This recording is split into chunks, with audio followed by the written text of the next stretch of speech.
বিএলওকে ধমক মন্ত্রী। মুর্শিদাবাদের রঘুনাথগঞ্জে বিএলওকে ধমক মন্ত্রী। শুনানি কেন্দ্রে ঢুকে বিএলওকে ধমক দেওয়ার অভিযোগ। ভিডিও সামনে ধমক বিদ্যুৎ প্রতিমন্ত্রী আখরুজ জামানের। শুনানিতে রিসিভ কপি চেয়ে ধমক মন্ত্রী।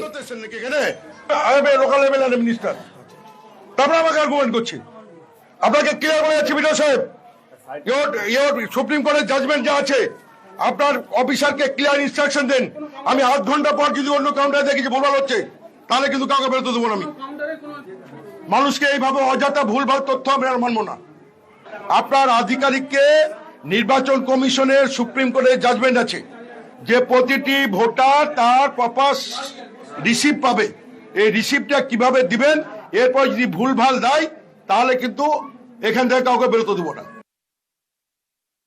এখানে আধিকারিকেরা শুধু মালগুলো জমা নিচ্ছে, কি কি ডকুমেন্টস পেলো তার রিসিপ্ট দিচ্ছে না, সেগুলো লিখছে না। আমরা এখানকার আধিকারিকের বললাম যে আমরা হিয়ারিংয়ে আসতে প্রস্তুত, কিন্তু আপনারা যেভাবে করছেন নির্বাচন কমিশন বিজেপি দালালি করছে, আমাদের ভোটার লিস্ট থেকে নেমে নাম বাদ দেওয়া তার চক্রান্তে লিপ্ত আছে। কিন্তু নির্বাচন কমিশন তার দায়িত্ব মানুষকে হয়রানি ছাড়া কোনো কিছু করছে না।